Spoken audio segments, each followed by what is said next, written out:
चलिए स्टार्ट करें। आज आप पढ़ेंगे करंट अफेयर्स। कुछ छोटे टॉपिक हैं लेकिन महत्वपूर्ण हैं और कुछ बड़े टॉपिक हैं, सब पे एक साथ नजर रखिए।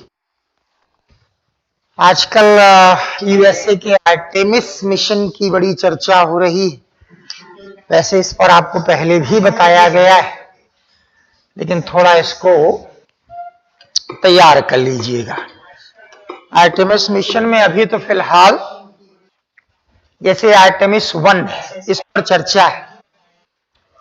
तो इसमें जो है मनुष्य नहीं भेजे जाएंगे चंद्रमा पर। आप लोगों को टेक्नोलॉजी क्लास में बताया गया था कि 1972 के बाद से यूएसए ने मनुष्य नहीं भेजे, एस्ट्रोनॉट्स नहीं भेजे। अब एक बार फिर से विचार कर रहा है, तो ये मिशन उसी के लिए शुरू कर रहा है। जो भी एग्जाम हो रहे हैं वन लाइनर टाइप का, इसमें बहुत ज्यादा पूछा जा रहा है। आपको मालूम ही है कि चंद्रमा पर अभी तक सिर्फ 3 देशों ने मनुष्य भेजे हैं। यूएसए ने, रसिया पुराना सोवियत संघ, और चाइना। हमारे देश के जो राकेश शर्मा जी गए थे वो सोवियत संघ के मिशन के साथ गए थे। तो एक बार फिर से विचार कर रहा है यूएसए। आर्टेमिस फर्स्ट की शुरुआत हो भी गई है और इसके तहत जो है अभी तुरंत एस्ट्रोनॉट वो नहीं भेजेगा। ध्यान रखिएगा, ये आर्टेमिस शब्द जो है उसने प्रयोग किया है। जैसे हमारी माइथोलॉजी होती है, तो तमाम प्रकार के माइथोलॉजिकल कैरेक्टर होते हैं, वैसे उनकी भी माइथोलॉजी।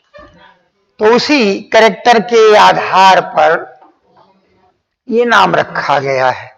हम लोग भी अपने गगनयान के तहत तीसरे चरण में अंतरिक्ष यात्री भेजेंगे, चंद्रमा पे नहीं भेजेंगे।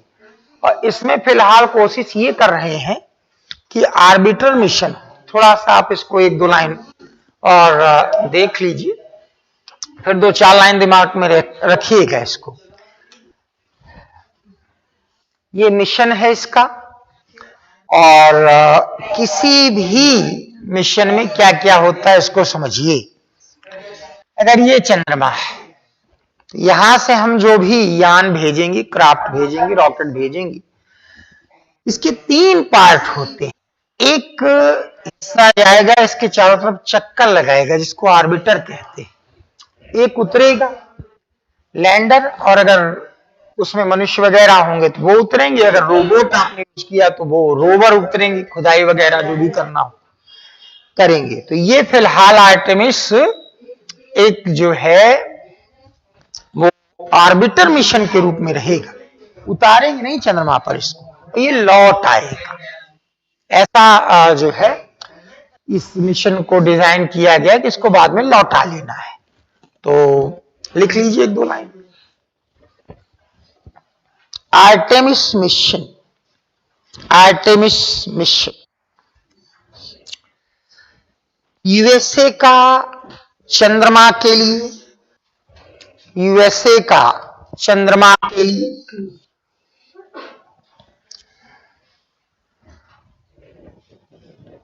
लॉन्च किया गया mission. US mission launched for moon, US mission launched for moon, चंद्रमा के लिए लॉन्च किया गया मिशन। आर्टेमिस 1, आर्टेमिस 1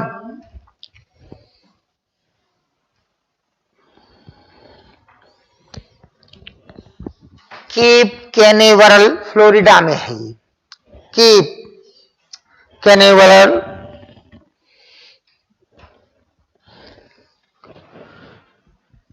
ब्रैकेट में Florida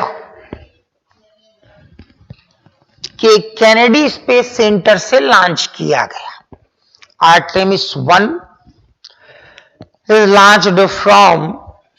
is launched from Kennedy Space Center of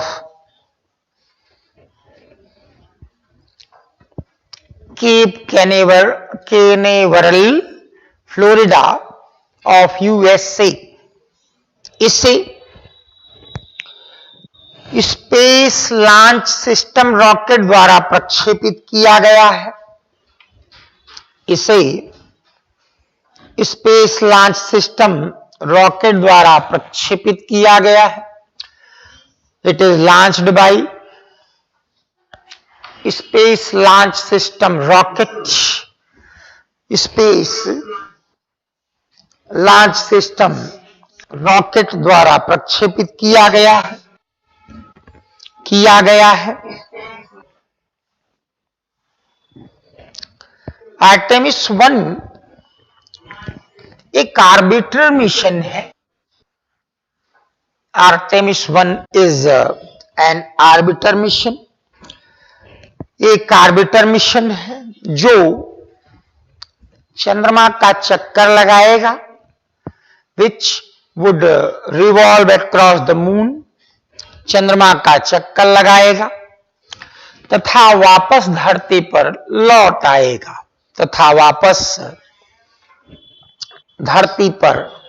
लौट आएगा, which would revolve across the moon and would return to अर्थ।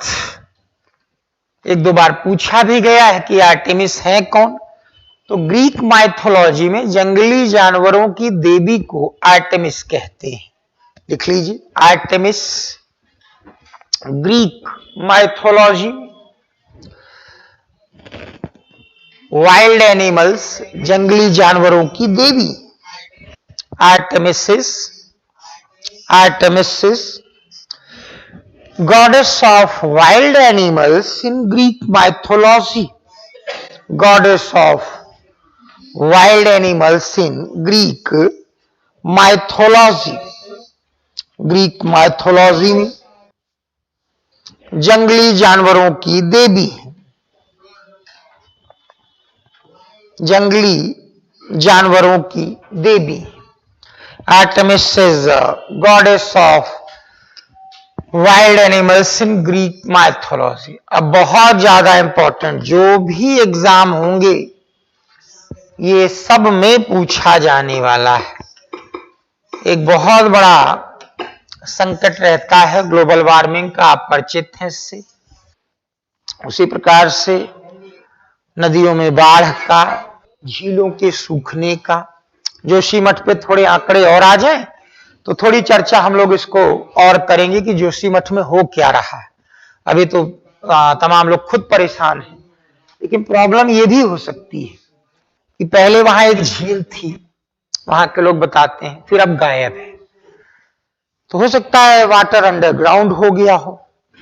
वो बहुत मजबूत धरातल पे जोशीमठ नहीं, आप समझ लीजिए लगभग मलबे जैसी चीज पर है वो। तो उसके प्रेशर से वही पानी ओवरफ्लो हो चुका हो, एक संभावना ये भी हो सकती है। बाकी एक संभावना तो सभी मानते हैं कि भाई जोशीमठ से ही हेमकुंड बद्रीनाथ के द्वार खुलते हैं। बड़ी मात्रा में हम लोग वहां जाते हैं, रुकते हैं। 20,000 की वहां की अपनी आबादी है, इससे कई गुना ज्यादा लोग जाके वहां होटल्स में रुकते रहते हैं, ढेर सारा जल कंज्यूम करते हैं। वो जल कहाँ निकलता है किसी को नहीं मालूम, वो भी अंडरग्राउंड हुआ होगा, उसी ने हो सकता है बाहर निकलने का एक रास्ता ढूंढ लिया। तो अभी तो फिलहाल अध्ययन हो रहा है, इसलिए कुछ भी उस पर क्लास में भी कहना स्पष्ट रूप से कठिन है। लेकिन थोड़ा सा बात देख लीजिए, ये यूएसए का बड़ा चर्चित मिशन है, surface water and ocean topography. इसी को आप शॉर्ट के नाम से पुकारते हैं बार बार, SWOT, ये ज्यादा कहना अच्छा रहेगा। अब इसको ध्यान से देखेंगे, यूएसए ने एक बार ऐसा प्रयास किया है कि पृथ्वी के 90% रिवर्स, 90% लेक्स और धरती में 78 डिग्री 78 डिग्री नॉर्दर्न से लेकर 78 डिग्री सदर्न लेटीट्यूड तक जो कुछ भी जल स्रोत हैं इस पूरे रेंज में, पृथ्वी की 95% तक नदियां कवर हो जाएंगी, इसमें 90% तक जल कवर हो जाएगा, सबका वो अध्ययन करेगा। वो पूरी दुनिया के लिए फायदेमंद होगा। किसी नदी में बाढ़ आ रही है, कोई जलाशय क्यों सूख जा रहा है अचानक रहते रहते, जो माता वैष्णो देवी आज से 30-40 साल पहले गए थे, वो बताया करते हैं कि वहां ये झरना पहले बहता था, वो झरना बहता था, नहीं बहते, कहां चले गए सब। तो ऐसे 90% वाटर का, जिनमें 95% दुनिया की नदियां शामिल हैं, ये अध्ययन करेगा। अब एक चीज और ध्यान रखिएगा, ग्लोबल वार्मिंग का एक बहुत बड़ा कारण आपको बताया गया है, समुद्र की लहरों की आपसी टक्कर से भी धरती का एवरेज टेम्परेचर बढ़ता है। तो ये इसका भी अध्ययन करेगा कि इन लहरों से कितना टेम्परेचर धरती का बढ़ता है। अब किसी भी स्टूडेंट से जब भी कभी पूछा जाएगा तो ये निश्चित तौर पर इस मिशन के विषय में आप सबको बताना है। आर्टेमिस तो एक लाइन का है, आर्टेमिस में आपसे बस इतना ही पूछेंगे कि ये आर्टेमिस कौन थी और इसके तहत वैसे करना क्या चाहता है। 72 के बाद से उसने कभी भी चंद्रमा पर अपने यात्री भेजे नहीं, तो आर्टेमिस के तहत फिर इसकी शुरुआत हो, लेकिन ये ज्यादा इंपॉर्टेंट, तो लिखिए चलिए।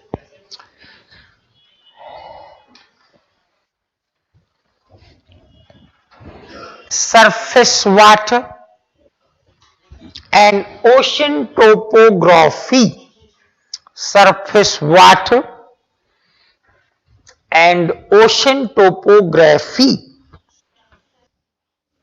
यह एक अंतरराष्ट्रीय मिशन है। It is an international mission, यह एक अंतरराष्ट्रीय मिशन है जिसमें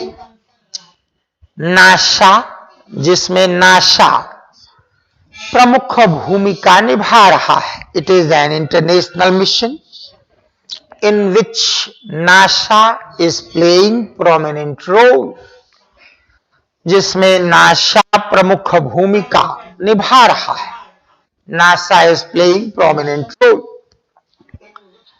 इस फ्रांस, ब्रिटेन और कनाडा भी सहयोग कर रहे हैं। France, Britain and Canada are also collaborating in this mission.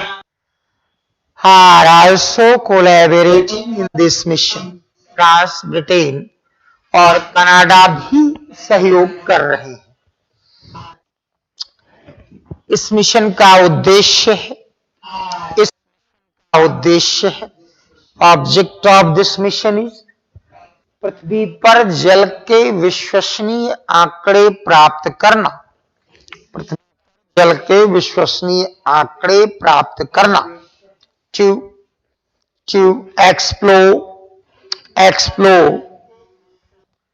informations about water on earth,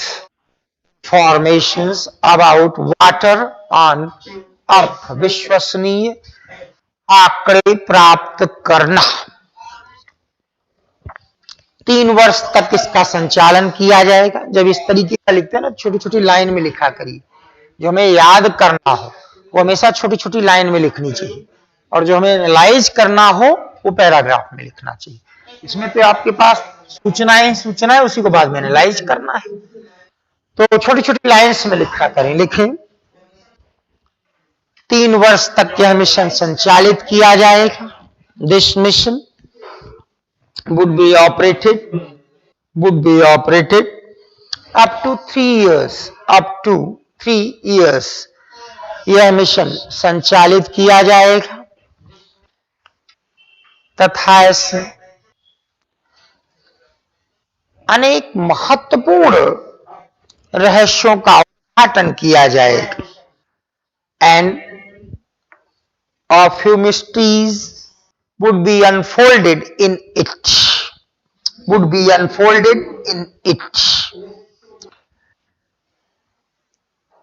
देश करके समुद्र की लहरों से होने वाली global warming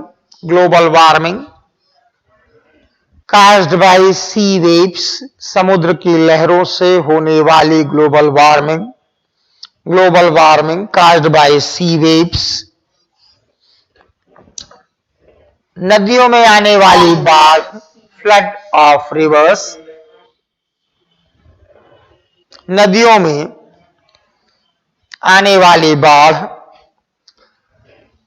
flood of reverse, झीलों आदि के सूखने का रहस्य, झीलों आदि के सूखने का रहस्य, the mystery of vanishing of the lakes, vanishing of the lakes.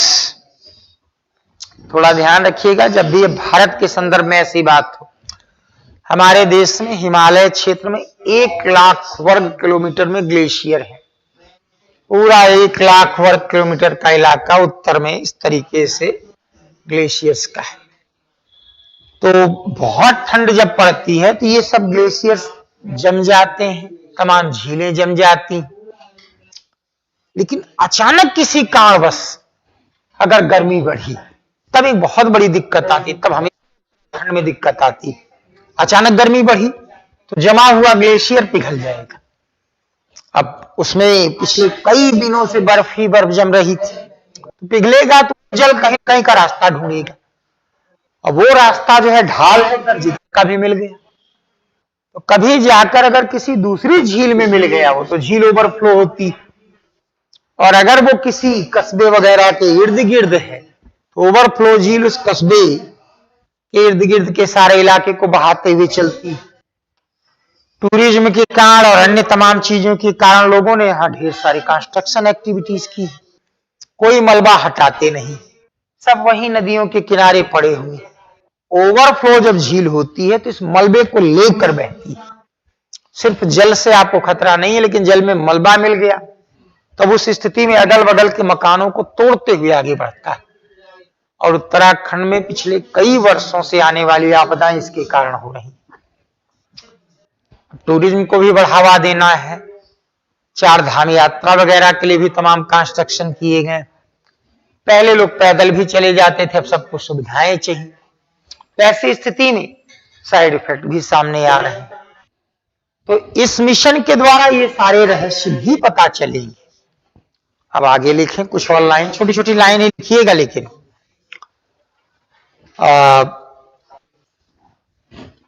SWOT के लिए, SWOT के लिए उपग्रहों को इस प्रकार स्थापित किया जाएगा। Satellites are set up in such dimension कि वह 78 डिग्री उत्तर से 78 डिग्री दक्षिण अक्षांश के मध्य सूचनाएं एकत्र कर सकें। 78 डिग्री उत्तर से 78 डिग्री दक्षिण के मध्य सूचनाएं एकत्र कर सकें। Satellites are to be set up in such direction as may be helpful to collect information,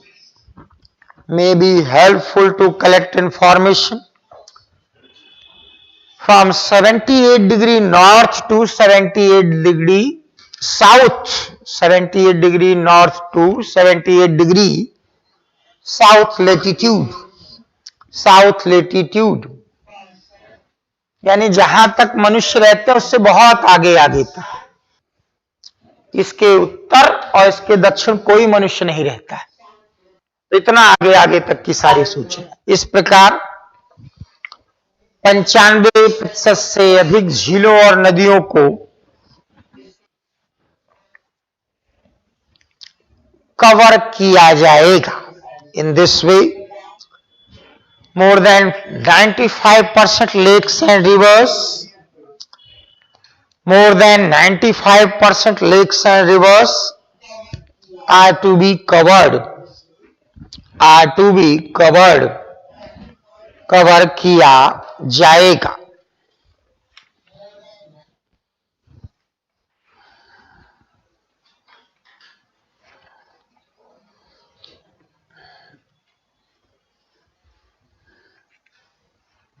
एक लाइन सूचना है, लिखें संयुक्त राष्ट्र संघ ने, लेकिन हर एग्जाम में आएगा ये, संयुक्त राष्ट्र संघ ने 2023 को अंतर्राष्ट्रीय बाजरा वर्ष घोषित किया है। 2023 is declared as International Year of Millet, by UNO bracket में जनरल असेंबली, महासभा। आजकल 4-4, 5-5 चीजों के लिए अंतर्राष्ट्रीय वर्ष घोषित होते हैं। ये थोड़ा इसलिए आपके लिए महत्वपूर्ण है, जिसको आपने मिलेट कहा उसमें सरल भाषा में जो हम लोग बाजरा बोलते हैं, शायद देखा भी होगा आपने, उसको भी शामिल किया जाता है। इसके अलावा जिसको आप ज्वार या शोरगुम बोलते हैं, उसको भी शामिल किया जाता है। साउथ इंडिया में फिंगर मिलेट, रागी नाम की फसल है, उसको भी शामिल किया जाता है। इस शब्द के अंतर्गत ये तीनों रखे जाते हैं। ये तीनों मोटे तौर पर हम लोग कोर्स सीरियल या मोटे अनाज में रखते हैं। और किसी जमाने में गरीबों का आहार, मोटा अनाज, कोर्स सीरियल ऐसे नामों से पुकारा जाता था। पोषण बहुत बेहतरीन होता, लेकिन धीरे धीरे फैशन गेहूं और चावल का आया, हरित का उत्पादन बढ़ा दिया, इग्नोर की जाने लगी। लेकिन अब समझ में आया कि नहीं, एक तो ये बहुत कम सिंचाई की आवश्यकता इनको होती है, दूसरा बहुत कम देखरेख की आवश्यकता होती है, तीसरा न्यूट्रिशन लेवल बहुत हाई होता है। इसलिए इनको हमें एक बार फिर से प्रमोट करना चाहिए। इसीलिए आजकल इसको प्रमोट करने के लिए तमाम कदमों पे जोर भी दिया जा रहा है। एक सरल सा उपाय ये था कि अगर किसानों से कह दिया जाए कि भाई आपके 10 गांवों के बीच में ये 10 हेक्टेयर जमीन है, यहाँ 100 छोटे छोटी फैक्ट्रियां लगाई गई हैं, और ये आपके बाजरे को लेकर, जैसे आजकल सुबह आप नाश्ता करके आते हैं तो ओट्स खा के चले आते हैं, तो ऐसी स्थिति में ऐसे ही कुछ प्रोसेस्ड फूड बना देंगे, आपको तुरंत मार्केट मिल जाएगा और आम जनता को एक अच्छा प्रोडक्ट मिल जाएगा। तो अगर ये सब चीजें हो जाएं तो अपने आप इस पर ज्यादा जोर देंगे। ध्यान रखिएगा कि मिलेट यानी इन तीनों फसलों का भारत सबसे बड़ा उत्पादक माना जाता है, लेकिन ओवरऑल अगर मोटे अनाज की बात की जाए, कोर्स सीरियल, तो उसमें मक्का आ जाता है, जो दुनिया का सबसे बड़ा अनाज माना जाता है प्रोडक्शन की दृष्टिकोण से। तब फिर ये वैसे हो जाता है। तो 2-1 लाइन और लिख लीजिए। मोटे अनाज को न्यूट्रीसेरियल्स, पोषक अनाज, मोटे अनाज को न्यूट्रीसेरियल्स, पोषक अनाज के नाम से भी जाना जाता है। कोर्स सीरियल्स या बाजरा is also known as nutricereals, Bharat इसका, या भारत बाजरे का, मोटे अनाज का नहीं, भारत बाजरे का सबसे बड़ा उत्पादक। India is largest producer of millet,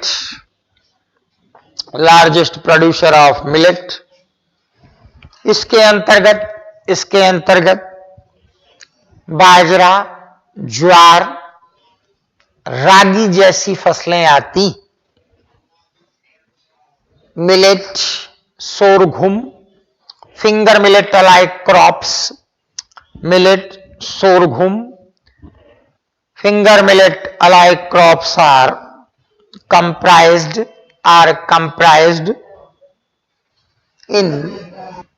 comprised in this category।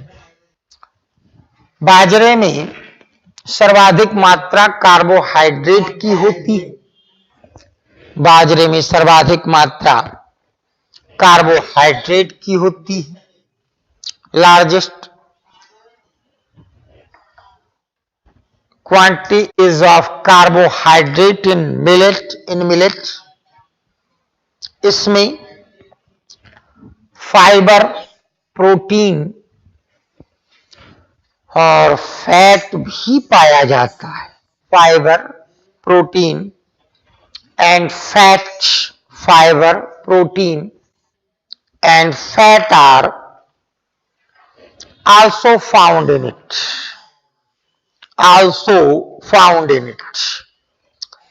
Fibre, protein और फैट भी पाया जाता है। Are also found in it. अगला भी थोड़ा इंपॉर्टेंट रहेगा। चीन में एक जगह है कुनमिंग, मॉन्ट्रियल सभी जानते हैं, कनाडा में। बायोडाइवर्सिटी पर भी मैंने एक बार आपको बताया था। आज के दौर का बड़ा चर्चित शब्द है सीओपी, कॉन्फ्रेंस ऑफ पार्टीज। दुनिया भर के देश जब मिलकर कोई बैठक करे ना तो उसको सीओपी कहते हैं। तो आपको तो मालूम ही है ग्लोबल वार्मिंग पे अलग होती। इसको यूएनएफसीसीसी द्वारा आयोजित कराया जाता है क्लाइमेटिक चेंज पर। ऐसे ही बायोडाइवर्सिटी पर, डिजर्टिफिकेशन पर, इन सब चीजों पर भी इनका आयोजन होता है। तो आपने ग्लोबल वार्मिंग पर तो ऑलरेडी पढ़ लिया था, अब एक बार ये भी पढ़ लीजिए बायोडाइवर्सिटी पे जो हुआ। ये सब बड़े इंपॉर्टेंट क्वेश्चन होते हैं और 4 बार साल भर में आप कॉन्फ्रेंस ऑफ पार्टीज पढ़ते हैं, अलग अलग उद्देश्य। तो लिख लीजिए जरा, Kunming Montreal declaration, Kunming Montreal declaration bracket में COP 15, COP 15 conference of parties 15। असल में होना चीन में था, वहां कोविड के कारण इसको शिफ्ट कर दिया गया मॉन्ट्रियल में। बायोडाइवर्सिटी के लिए इस पर जो कुछ भी चर्चा हुई वो एक अलग बात है। दोनों शहरों के नाम बस याद रखने आपको, ये आपका क्वेश्चन रहेगा। लिख लीजिए, दिसंबर 2022 में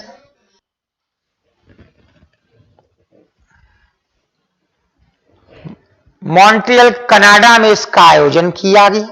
It was executed at Montreal, Canada in December 2022. दिसंबर 2022 में मॉन्ट्रियल कनाडा में इसका आयोजन किया गया। It was executed at Montreal, Canada in December 2022. इसका आयोजन अंडरलाइन करेंगे। इसका आयोजन ग्लोबल बायोडाइवर्सिटी फ्रेमवर्क के तहत किया जाता है। It is executed by global biodiversity framework. इसका आयोजन ग्लोबल बायोडाइवर्सिटी फ्रेमवर्क के तहत किया जाता है।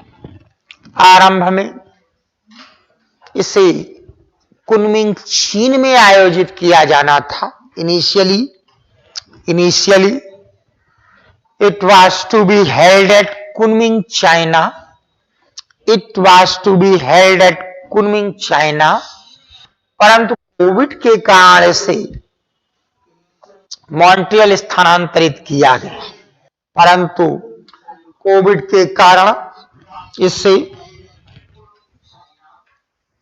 मॉन्ट्रियल स्थानांतरित किया गया। But due to covid it was shifted to Montreal. लेकिन इसका होस्ट कंट्री चीन ही माना जाए। लिख लीजिए चाहे ब्रैकेट में, इसका मेजबान कुनमिंग चीन को ही माना जाएगा या माना जाता है।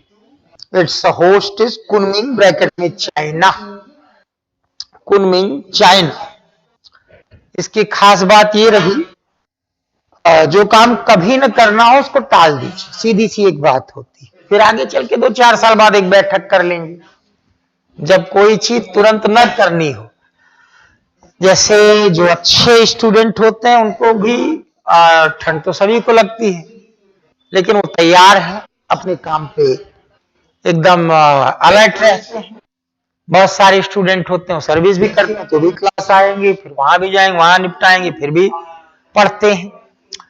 तो ऐसी स्थिति में कोई चीज टालनी हो तो फिर उसको घोषित कर दो, अब ये 2047 तक करेंगे, खत्म दबाव। आजकल हर चीज का फैशन है ये 2030 तक करेंगे। कोई पूछता तो है नहीं, भैया कुछ आपने लक्ष्य 2022 के लिए भी घोषित किए थे, कुछ उसका भी बता दीजिए। तो ये चलता रहता है।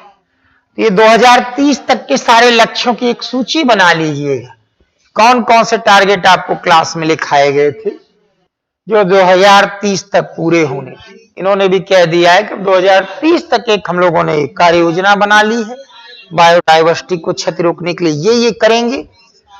ये अब 2030 तक टाल दिया गया। अब देखिएगा 25-26 आते आते फिर एक इसी तरीके से फ्रेमवर्क बनाएंगे और कहेंगे अभी 2045 तक टालते हैं इसको।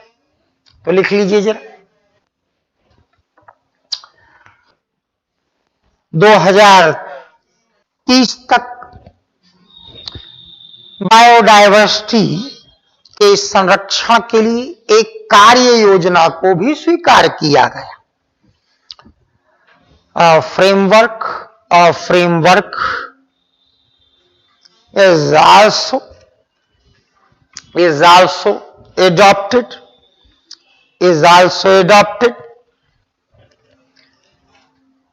with respect to biodiversity. It is to be accomplished up to 2030. It is to be accomplished up to 2030 भी स्वीकार किया गया। बस अगला मुद्दा भी जरा देख लीजिए, इस पर भी प्रश्न बनेंगे। एक बड़ा चर्चित स्थान है बेलगांव, कर्नाटक। महाराष्ट्र और कर्नाटक में एक विवाद चल रहा है। आपको लगेगा कि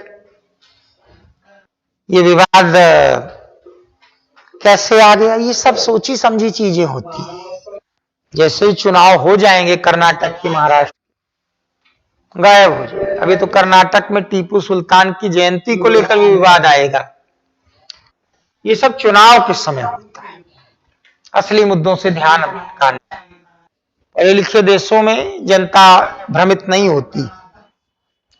लाख ट्रंप चीन चिल्लाता रहे, जनता बस उससे क्वेश्चन का आंसर लेती। ये बताइए, आपको सारी सुविधाएं दी गई थी, आपने होमवर्क किया कैसे नहीं? इतनी सी बात बताइए, और कुछ मत बताइए कि मौसी जी को स्टेशन छोड़ने गए थे। इससे कोई फर्क नहीं पड़ता। आपने अपने शेड्यूल को क्यों नहीं उस तरीके से किया? किसी जमाने में एक बॉम्बे प्रेसिडेंसी हुआ करती थी, नर्मदा के दक्षिण का एक बड़ा इलाका के अंतर्गत रख दिया गया था। समय आया तो जब भारत में बॉम्बे नाम का एक राज्य बना, पहले महाराष्ट्र नहीं था। 1960 में महाराष्ट्र और गुजरात अलग हुए और महाराष्ट्र राज्य नाम दिया गया, बॉम्बे राज्य बना। फिर आपको पॉलिटी में पढ़ाया जाता है कि इसके लिए बाकायदा एक कमीशन बनाया गया था। जस्टिस फजल अली इसके चेयरमैन थे, हृदयनाथ कुंजरू और के.एम. पणिक्कर इसके सदस्य थे। उन्होंने कहा था कैसे कैसे भारत में 14 राज्य आपको बनाने, वैसा ही हमने 1 नवंबर 56 से बना दिया। जब ये बना तो एक परिवर्तन ये आ गया कि जो कभी बॉम्बे प्रेसिडेंसी में हुआ करता था, ये बेलगावी, इसको बेलगाम भी बोलते हैं, बेलगांव भी बोलते हैं। 1924 में महात्मा गांधी यही हुई कांग्रेस के अध्यक्ष बने थे, एक ही बार वो कांग्रेस अध्यक्ष बने थे। तो ये बॉम्बे प्रेसिडेंसी का ये बेलगावी, ये कर्नाटक राज्य को दे दिया गया। पहले कर्नाटक नाम का कोई राज्य नहीं था, ध्यान रखेंगे। ये इलाके मैसूर नाम की एक रियासत थी। राज्य पुनर्गठन आयोग ने इस सिस्टम को खत्म कर दिया और कहा कि कर्नाटक कन्नड़ भाषी इलाकों का एक राज्य बनेगा। इसके कुछ इलाके यहां से निकाल लिए गए और ये सब जोड़कर कर्नाटक राज्य बन गया। ये यहां आ गया। तो वास्तविक समस्या कब की है? 1956 की। फिर कानपुर उत्तर प्रदेश के पास रहे, कानपुर मध्य प्रदेश को दे दिया जाए। कानपुर के साथ ऐसी संभावना नहीं है क्योंकि इसका बॉर्डर कहीं से नहीं लगता है किसी राज्य से, लेकिन मान लेते हैं अगर ऐसा हो जाए कि किसी लगे हुए जिले को किसी अन्य राज्य में दे दिए, तो क्या फर्क पड़ता है? ओवरऑल है तो हम भारतीय ही ना। और सारे विवाद करने वाले ये भारत और इस तरीके की चीजें बहुत ज्यादा बोलते हैं। क्या फर्क पड़ता है कि मेरा गांव यहां है या मेरा गांव यहां हो जाए? ओवरऑल तो आप इंडियन रहेंगे, कोई आपके हक पे असर भी नहीं पड़ने वाला है, क्योंकि भारत में तो आप आज चाहे तो अपना डोमिसाइल बदल लें। आप यहां से जाके मुंबई बस जाइए, उत्तर प्रदेश की नागरिकता का कोई कार्ड आपको नहीं दिया जाता है। आप भारत के नागरिक हैं, बस इतना पर्याप्त है। तो बीच बीच में अचानक ये विवाद आता है। ये लोग कहते हैं महाराष्ट्र वाले, इसमें मराठी भाषी लोग हैं, हमको दो। ये लोग कहते हैं इसमें कन्नड़ भाषी लोग हैं, हमारे पास रहे। ये लोग कह रहे हैं इसको यूनियन टेरिटरी बना दो, केंद्र शासित प्रदेश। और यहां हर पार्टी, वहां की सरकार भी और विपक्षी दल भी, जो अलग अलग पार्टियां हैं, फिर वही भाषा, राष्ट्र साहित्य वाला देश है। नदी बहा देंगे कि बूंद खून बहा देंगे। अरे इतना ही शौक है तो चीन के पास जाके खड़े हो जाओ, चाइना को दिखाओ कि हम 5 करोड़ लोग हैं, हम तैयार हैं खून बहाने को। कभी वो लाठी डंडा लेकर जो भेज देता है बॉर्डर क्रॉस करने के लिए, कभी भेजेगा ही नहीं, वहां कहीं नहीं जाएगी। यही एक विवाद चल रहा है। एक शब्द आपसे और पूछा जा सकता है। मेहरचंद महाजन ने एक इस पर रिकमेंडेशन भी दी थी। उन्होंने कहा था कि वास्तव में 1956 में थोड़ी दिक्कतें कुछ आई हैं। इलाके महाराष्ट्र को मिल गए जो कन्नड़ बोलते हैं, कुछ इलाके कर्नाटका को मिल गए जो मराठी बोलते हैं, तो इनका आपस में इंटरचेंज कर लिया जाए। यही महाजन आयोग की रिपोर्ट है जो बार बार चर्चा में आया करती है। अभी आप अपने विवेक से निर्णय लें, क्या फर्क पड़ता है? हम तो पूरे भारत को मुंबई, कोलकाता, दिल्ली इस तरीके से लघु भारत में बदलना चाहते हैं। इतने ज्यादा लोग कानपुर में बंगाली बोलने वाले आ जाए कि हम भी 150 शब्द बंगाली के बोलने लगे, और इतने ज्यादा लोग जो है वो दार्जिलिंग में हिंदी बोलने वाले चले जाएं कि पता ही नहीं चले कि अरे इसकी मूल भाषा क्या है। और अंत में वही स्थिति आए कि एक मिंगलिंग जैसी हो जाए कि पूरे भारत में हर आदमी इस तरीके से जी रहा है, बोल रहा है, को सिर्फ भारतीय बस उसकी एक पहचान समझ में आती, बाकी कोई पहचान दिखती नहीं। लेकिन चुनाव तक ये चीजें उठाई जाएंगी, तो इस पर नजर रखना है। 2-1 शब्द बस आपको इस पे मैं लिखाऊंगा, बाकी सब सोचने वाला मुद्दा है। ये सब राजनीतिक मुद्दे होते हैं, इसलिए इन पर ज्यादा समय जाया नहीं करना है। लिखें, हाल ही में बेलगावी को लेकर कर्नाटक और महाराष्ट्र में विवाद उत्पन्न हुआ है। Recently a dispute is raised between Karnataka and Maharashtra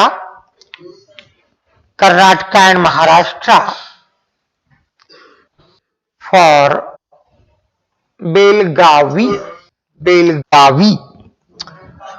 Belagavi Karnataka का एक जिला है।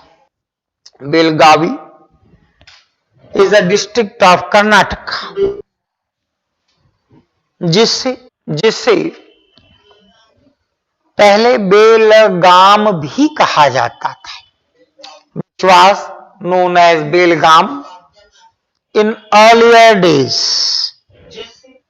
जिसे पहले बेलगाम भी कहा जाता था।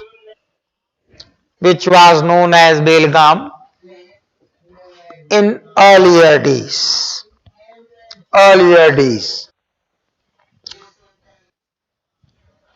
प्रारंभ में यह बॉम्बे प्रेसिडेंसी का हिस्सा था. Initially it was part of Bombay presidency.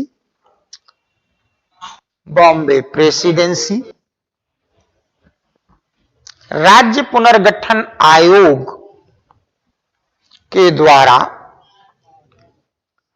यह कर्नाटक का हिस्सा बन गया. थ्रू स्टेट रीऑर्गेनाइजेशन कमीशन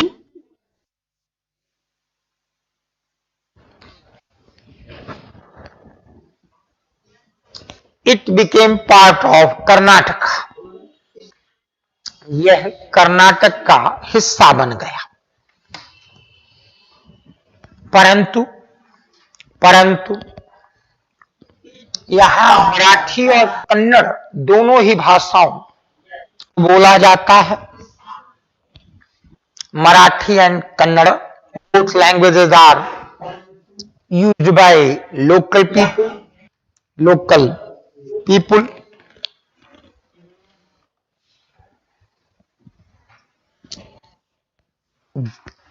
जिसके कारण महाराष्ट्र और कर्नाटक दोनों ही इस पर अपना दावा करते हैं. जिसके कारण महाराष्ट्र और कर्नाटक दोनों ही इस पर अपना दावा करते हैं. Due to which Maharashtra and Karnataka both claim for it. 1966 में इस विवाद के समाधान के लिए जस्टिस मेहरचंद महाजन, सीजेआई भी रहे हैं भारत की, मेहरचंद महाजन की अध्यक्षता में एक आयोग भी गठित किया गया था. जस्टिस मेहरचंद महाजन की अध्यक्षता में किया गया था. To unravel this dispute, a commission headed by Justice Meherchand Mahajan was also set up for it. उन्होंने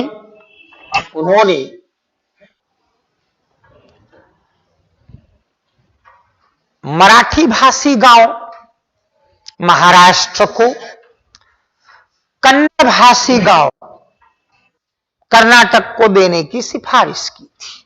उन्होंने मराठी भाषी गांव महाराष्ट्र को,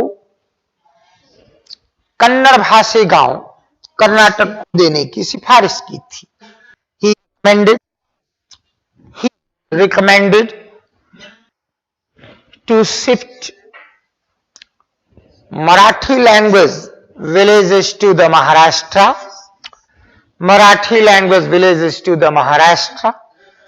as well as Kannada language villages to the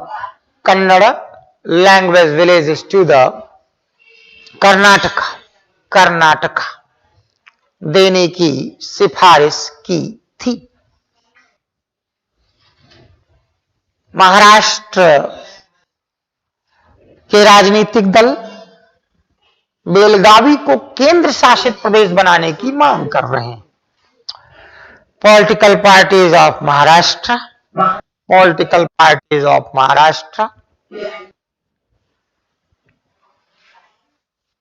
are demanding to declare Belagavi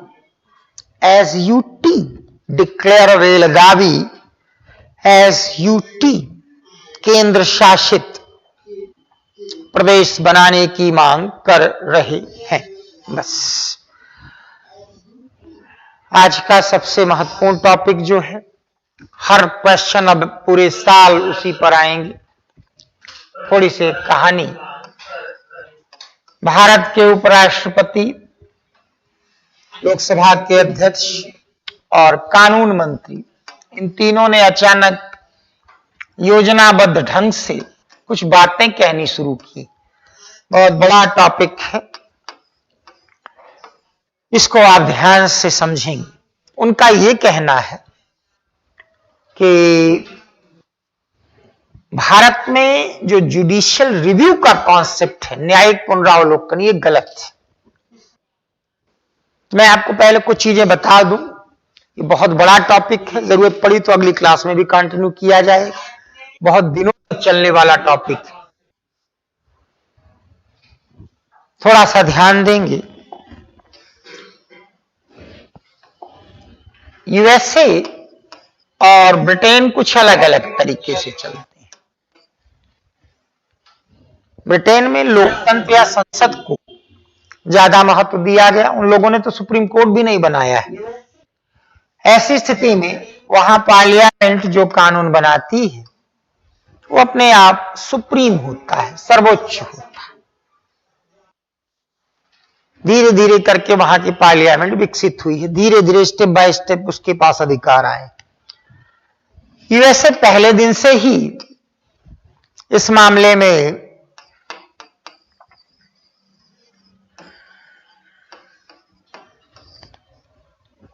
well determined रहा है। जब उसने अपना संविधान लागू किया 1789, तो उसने बताया कि सबसे ऊपर होगा ये संविधान, और संविधान के लिए हम फेडरल कोर्ट को एक शक्ति दे रहे हैं कि जब जरूरत हो संसद कोई गलत कानून बना दे तो ये संविधान की रक्षा के लिए फेडरल कोर्ट उसको खारिज कर दे। इसी को बोला गया जुडिशियल रिव्यू। जुडिशियल रिव्यू का ये कॉन्सेप्ट भारत ने अपना लिया। 1971 में इंदिरा गांधी ने एक प्रयास किया, संविधान में संशोधन किया गया, और इसको बोलते हैं 24th कॉन्स्टिट्यूशन अमेंडमेंट, कि संसद जब चाहे जैसे चाहे संविधान में संशोधन कर सकती है। Parliament could amend the constitution irreverently. समय बीता, केरल में एक मठ था, सभी जानते हैं। अभी हाल ही में जब इनकी डेथ हुई थी तो हम लोगों ने उन पे एक क्लास रखी थी, काशरगोड में। इस मठ के पास काफी जमीनें थी, तमाम स्कूल्स, हॉस्पिटल्स वगैरह थे, अच्छी छवि थी। केशवानंद भारती इसके महंत थे।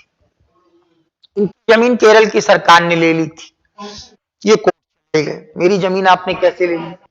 जमींदारी उन्मूलन में जमींदारों की जमीन आप ले सकते हैं जो सीलिंग से एक्सेस हो, मेरी कैसे ले ली? ये तो मठ।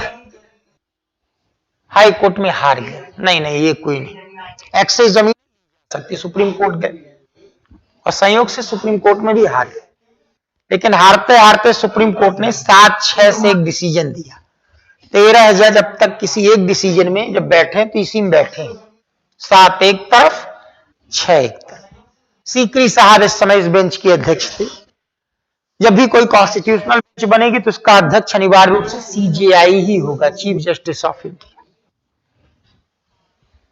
उन्होंने भारती साहब से कह दिया कि भैया आप मुकदमा हार गए हैं, लेकिन एक चीज और कह दी कि संसद जितना चाहे उतना संशोधन नहीं कर पाएगी। संविधान का एक बेसिक कैरेक्टर है, एक बुनियादी चरित्र है, उसको नहीं बदल पाएगी। तो ऐसी स्थिति में जो बातों पे चर्चा हुई, जैसे प्रीएम्बल की कुछ लाइन नहीं होती हैं कि हम डेमोक्रेसी ही बने रहेंगे और वो भी पार्लियामेंट्री डेमोक्रेसी बने रहेंगे, हमारा राष्ट्रपति जो है वो जैसे चुना जाता है वैसे ही चुना जाएगा, वैसे ही हमारे पास जुडिशरी के कुछ अधिकार होंगे, कुछ अधिकार आपके पास भी होंगे, आपके फंडामेंटल राइट्स बने रहेंगे। ऐसी तमाम चीजें, ये हमारे कॉन्स्टिट्यूशन के बेसिक कैरेक्टर है, फंडामेंटल कैरेक्टर है, बुनियादी चरित्र। इनको बदलने की क्षमता किसी भी संविधान संशोधन में नहीं हो। अगर संसद इसको बदलती है तो सुप्रीम कोर्ट इसको खारिज कर सकती है। तभी से एक बात उभर कर आ गई, संविधान का एक बुनियादी चरित्र होता है। Constitution has a basic character and parliament can't violate it. सबने इसको स्वीकार किया 1973 से लेकर और आज के दौर में 50 वर्षों से ये स्थिति बनी हुई थी। अचानक योजनाबद्ध ढंग से भारत के उपराष्ट्रपति, फिर लोकसभा के अध्यक्ष और एक मंत्री हैं, उनको और किसी मामले में तो कोई नहीं जानता है, लेकिन सुप्रीम कोर्ट पर हमला करने वाले मामले में वो भी अखबारों में आने लगे। सुप्रीम कोर्ट के अधिकार ज्यादा नहीं होने चाहिए, जो संसद कानून बना दे उस कानून को सुप्रीम कोर्ट को टच करने की हिम्मत नहीं होनी चाहिए, जुडिशियल रिव्यू ही गलत है, इस तरीके की सारी चीजें। तो कुछ बातें यहां उभर कर सामने आती, आप इस पर ऐसे तक बनेंगे, अगले कुछ वर्षों तक ये कंपटीशन की दिशा तय करने वाला है। 90 के डिकेड में एक शब्द आया था, जुडिशियल रिव्यू जैसा ही महत्वपूर्ण न्यायिक सक्रियता, जुडिशियरी एक्टिविज्म। न्यायपालिका बात बात पे दखल देती थी। इसका एक छोटा सा उदाहरण मैं बता रहा हूं आपको, ये बहुत लंबा चैप्टर है इसलिए आज ब्रीफ कर देते हैं, और जब जब जिस बैच में आप पॉलिटी पढ़ेंगे उस पर ज्यादा चर्चा भी करेंगे। प्रयागराज जिले में एक ऐसे ब्लाइंड टर्न था, हर जगह होता है, वन वे था, अक्सर दुर्घटनाएं होती थी। एक ट्रैक्टर ट्रॉली बारातियों से भरी हुई आई, एक ट्रक से टकराई और कई लोग मर गए। इसी समय इलाहाबाद हाई कोर्ट के एक जज, बाद में सुप्रीम कोर्ट के भी जज बने, बड़ा चर्चित नाम है उनका, मार्कंडेय काटजू, वो गुजर रहे थे। ग्रामीणों ने उनको रोक लिया, बताया साल भर में यहां न जाने कितने लोग मरते हैं, हम बार बार एडमिनिस्ट्रेशन से कह रहे हैं या तो इसको वन वे करके एक अल्टरनेटिव पाथ दो, लेकिन ऐसा ही कुछ नहीं सुन रहे हैं। उन्होंने वही अदालत लगाई, डीएम एसएसपी को समन किया, घंटे भर में दोनों आए। उन्होंने कहा लिख कर दो 30 दिन में, या तो इसको वन वे कर दोगी या एक पाथ और बना दो, और अगर ऐसा नहीं करोगे तो कंटेम्प्ट ऑफ कोर्ट माना जाएगा, मैं अरेस्ट करने का ऑर्डर दूंगा, आपकी नौकरी जाएगी। बन गया। ऐसे बहुत सारे केस होने लगे, ढेर सारी स्थितियां बनी, कोर्ट ने उनमें दखल दिया। जो हाईवेज हैं वहां स्कूल वगैरह बना दिए, तेजी से ट्रक जाते हैं, बच्चे छुट्टी होती है तो छोटे बच्चे हैं, उनको कहा इतना भान रहता है तो भागे, अचानक दुर्घटना हो गई तो नो एंट्री लागू की गई और तमाम चीजें। इसी को जुडिशियल एक्टिविज्म, न्यायिक सक्रियता कहकर पुकारा गया। एक घटना आजकल चल रही है जुलाई से ही, आप अच्छी तरीके से जानते हैं, मैं बार बार उसकी चर्चा कर चुका हूं, और ऐसी ही घटनाएं रोज आजकल घटित हो जाती हैं। कुछ अच्छे रिश्ते पिछले कुछ सुप्रीम कोर्ट के चीफ जस्टिस के रहे भी नहीं है सरकार से, तो स्थितियां कुछ ऐसे बनी हैं, रोज कुछ कुछ हाई कोर्ट या सुप्रीम कोर्ट सरकार को बोलता। एक हमारे सीजेआई थे वर्मा साहब, तो जब रिटायर होने लगे तो उन्होंने एक भाषण दिया था, प्रेस को संबोधित करना होता है, उन्होंने कहा था ध्यान रखिएगा लोकतंत्र तभी तक है जब तक सुप्रीम कोर्ट और गवर्नमेंट के संबंध 36 के आंकड़े वाले बने रहेंगे।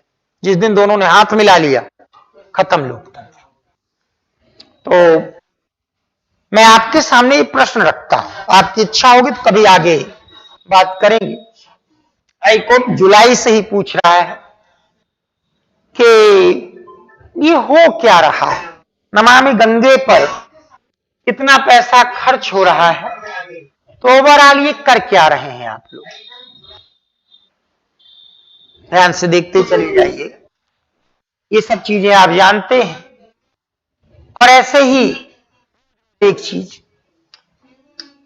तो कहीं ऐसा तो नहीं कि माननीय उपराष्ट्रपति महोदय जो है इन सब मुद्दों से ध्यान हटाने के लिए सुप्रीम कोर्ट वर्सेस पार्लियामेंट की बहस 50 साल बाद खड़ी कर रहे हैं? एक प्रश्न, क्योंकि अगर उपराष्ट्रपति होने के नाते आप इस पर भी चिंता व्यक्त करते कि लोकसभा में 43% लोगों के ऊपर मर्डर, रेप, एक्सटॉर्शन, इस प्रकार के मुकदमे, इस पर चिंता व्यक्त करनी है। हमें नहीं चाहिए ऐसी संसद। और फिर कहते कि हमें एक अच्छी लोकसभा चाहिए और एक ऐसी न्यायपालिका भी चाहिए जिसमें भ्रष्टाचार न हो। कौन इनकार कर रहा है कि न्यायपालिका में भ्रष्टाचार नहीं है? सभी मानते हैं। सुप्रीम कोर्ट के एक रिटायर्ड चीफ जस्टिस ने भी कहा था कि सुप्रीम कोर्ट के पिछले 16 सीजेआई में 8 भ्रष्ट थे। ये शब्द बोलकर गए थे। तो हम तो स्वीकार करते ही हैं कि सुप्रीम कोर्ट में भी करप्शन है, हाई कोर्ट में बहुत करप्शन और लोअर कोर्ट में तो सिर्फ करप्शन है। लेकिन श्रीमान जी, आपसे उम्मीद ये भी तो की जाती है कि उस पर प्रहार करने की जगह आप थोड़ा प्रहार करिए, आप थोड़ा इस पर भी चर्चा करिए कि बिहार विधानसभा में 68% लोगों के ऊपर मर्डर, रेप, एक्सटॉर्शन, किडनैपिंग ये मुकदमे चल रहे हैं। उत्तर प्रदेश में 51% एमएलएस पर ये मुकदमे चल रहे हैं। हमें ये भी नहीं चाहिए और हमें ये करप्शन भी नहीं, लेकिन सिर्फ इस करप्शन पर ध्यान दिलाइए और उस पर ध्यान न दिलाइए जो आपका कर्तव्य है, तो लगता है मंशा कुछ न कुछ कहीं और है, शायद कोई और यही एक चिंता की बात है। तो जितने भी समझदार लोग हैं और यूपीएससी की एस्पिरेंट है, सब इस मुद्दे पे आपस में विचार व्यक्त कर रहे हैं कि हो क्या रहा है। अगर आप दोनों में सुधार की बात करते तो आप शायद महामानव हो जाते। ये गलत बात है। जनता से कहते कैसे लोगों को भेज रहे हो भाई? आप अपनी जाति देख के किसी क्रिमिनल कोड दे दो। राजनीतिक दलों का आह्वान करते, आप तो संवैधानिक पद पे बैठे हैं कि भाई क्रिमिनल्स को आप टिकट मत दीजिए। अगर आप क्रिमिनल्स को टिकट देंगे तो लोकतंत्र खत्म हो जाएगा। और हमसे कहते कि जब सभा में 43% क्रिमिनल बैठे तो इन पर नजर रखने के लिए सुप्रीम, अगर वो सब अच्छे लोग होते जो आजादी की लड़ाई में शामिल हुए थे, अपने करियर को कुर्बान किया था, जो सिर्फ आपके लिए सोचते थे, सिर्फ देश के लिए सोचते थे, तब सुप्रीम कोर्ट उनकी राह में खड़ी होती तो एक बार आप भी प्रश्न उठा, यहां गलत है। उन लोगों ने देश के लिए जीवन कुर्बान कर दिया है, इनसे किसी कुर्बानी की हम उम्मीद नहीं कर सकते। इसलिए एक मॉनिटरिंग इंस्टीट्यूशन तो होना ही चाहिए। अब रही बात ये कि एक मुद्दे पे और बार बार बात हो रही है, एनजेएसी। ये पॉलिटी पढ़ाते समय मैं आपको बताता हूं कि सुप्रीम कोर्ट के जजेस की नियुक्ति कैसी हो, एक इसके लिए कमीशन गठित करने की बात कही गई थी। बाद में सुप्रीम कोर्ट ने कहा खारिज कर दिया, इसको हम स्वीकार नहीं करते। उस पर चर्चा किसी और क्लास में करेंगे। एक बात यह भी तो हो सकती कि अगर एनजेएसी को सुप्रीम कोर्ट ने खारिज कर दिया था तो आप सुप्रीम कोर्ट से राय ले सकते थे। राष्ट्रपति आर्टिकल 143 के तहत सुप्रीम कोर्ट से कहें कि किस प्रकार से नियुक्तियां हो, एक आप राय दे दीजिए। उस राय को लेकर एक सहमति बनाते हुए एक नया कानून संसद पारित करके लागू कर सकती थी। वो आपने कुछ नहीं किया है। आप इस तरीके से कभी मत बनाइए कि आप लोग एकदम होली काऊ, एकदम निष्पाप और सारे के सारे जो गलत एलिमेंट हैं वो सुप्रीम कोर्ट और हाई कोर्ट में बैठे। आप दोनों सुधारों की एक साथ चर्चा करिए, क्योंकि राष्ट्र को दोनों सुधारों की एक साथ आवश्यकता है। से इस चीजों पे अभी चर्चा चलती रहेगी, इसलिए हो सकता है इस पर अभी हम लोग और भी बात करें। तैयार कर लीजिए इसको अच्छे तरीके से।